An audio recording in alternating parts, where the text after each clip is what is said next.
बिस्मिल्लाहिर्रहमानिर्रहीम।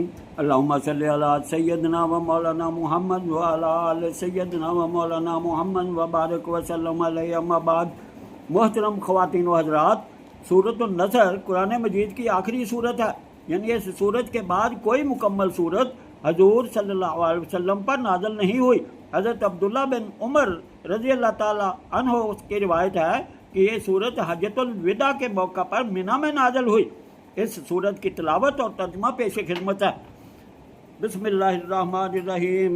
इज़ा जाअ नस्रुल्लाहि वल फतह व रअयतन्नास यदखुलूना फी दीनिल्लाहि अफ़वाजा वसब्बिह बिहम्दि रब्बिका वस्तगफिरहु इन्नहु कान तव्वाबा।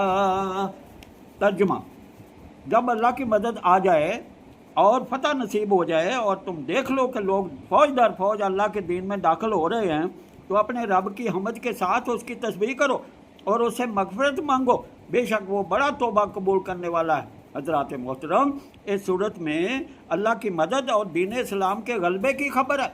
नंबर 2, इस सूरत में बिलवास्ता तौर पर नबी करीम सल्लल्लाहु अलैहि वसल्लम के इस दुनिया से वसाल कर जाने की भी खबर है। उम्मुल मोमिनीन हज़रत उम्मे हबीबा फरमाती हैं कि जब ये सूरत नाज़िल हुई तो हजूर ने फरमाया, इस साल मेरा इंतकाल होने वाला है और मुझे दुनिया से रुखसत होने की इतला दे दी गई है। ये सुनकर आपकी लख्ते जिगर हज़रत फातिमा तो ज़हरा रोने लगी। इस पर आपने फरमाया, मेरी बेटी सब्र करो और फिक्र ना करो, मेरे ख़ानदान में से तुम ही सबसे पहले मुझसे आकर मिलोगी। इस पर हज़रत ज़हरा रज़ी अल्लाह ताला अन्हा बेसाख्ता हंसने लगी। हज़रात मोहतरम, 9 हिजरी में ही इस्लाम में दाखिल होने वालों की तादाद में तेज़ी आ गई थी, इसलिए इस साल को साल वफूद कहा गया है। अरब के गोशे गोशे से वफद पर वफद रसूलुल्लाह सल्लल्लाहु अलैहि वसल्लम की खिदमत में हाज़िर होने लगे और इस्लाम कबूल करके आपके दस्ते मुबारक पर बैत करने लगे। यहाँ तक कि 10 हिजरी तक पूरा अरब इस्लाम के ज़ेरे नगी हो चुका था और मुल्क में कोई मुशरिक बाकी ना रहा था।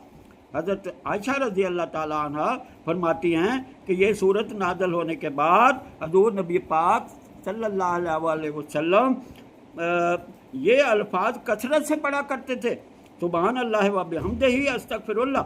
हज़रात मोहतरम, अल्लाह का ये फरमान मुसलमानों को हमेशा के लिए ये सबक देता है कि अपनी किसी इबादत और इयादत और किसी खिदमत दीन को बड़ी चीज़ ना समझे, बल्कि अपनी जान राह खुदा में खपा देने के बाद भी यही समझते रहे कि हक़ तो यह है कि हक़ अदा ना हुआ।